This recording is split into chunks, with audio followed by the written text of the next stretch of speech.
Connection ન્યૂઝમાં આપનું સ્વાગત છે। વડોદરાના ઉંડીરાના સ્પંદન કોમ્યુનિટી હોલમાં મતદારોને જાગૃત કરવા માટે મહેંદી સ્પર્ધા યોજવામાં આવી।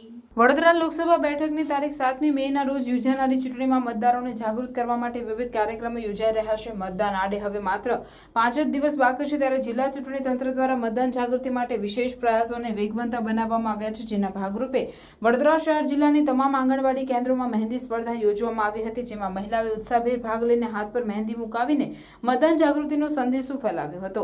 સ્વીપ અંતર્ગત મતદાન જાગૃતિ અંગે ઉંડીરા ખાતે સ્પંદન કોમ્યુનિટી હોલમાં 500 જેટલી મહિલાઓ આ સ્પર્ધામાં ભાગ લીધો હતો। ટીપના નોડલ અને જિલ્લા વિકાસ અધિકારી મમતા હિરપરા આ કાર્યક્રમમાં સહભાગી થઈને મહિલાઓનો ઉત્સાહ વધાર્યો હતો। તેમણે પણ પોતાના હાથ પર મહેંદી મુકાવીને મતદાન જાગૃતિનો સંદેશ આપ્યો હતો। જિલ્લા પંચાયત ખાતે આંગણવાડીની બહેનોના હાથ પર લાગેલી મહેંદીએ અનોખું આકર્ષણ જમાવ્યું હતું। તદુપરાંત વડોદરા જિલ્લા પંચાયત ખાતે શાળાની શિક્ષિકાઓ સાથે જ મેડિકલ કોલેજની વિદ્યાર્થીનીઓ દ્વારા મતદાન અંગે જાગૃતિ આવે તે થીમ આધારિત સુંદર મહેંદી સ્પર્ધાનું આયોજન કરવામાં આવ્યું હતું। વિદ્યાર્થીનીઓ દ્વારા તૈયાર કરવામાં આવેલી મહેંદીની ડિઝાઇન નિહાળી મતદાન પ્રત્યે ઉત્સાહિત તેમજ જાગૃત બનશે તેવી ભાવના મમતા હિરપરા દ્વારા વ્યક્ત કરવામાં આવી હતી।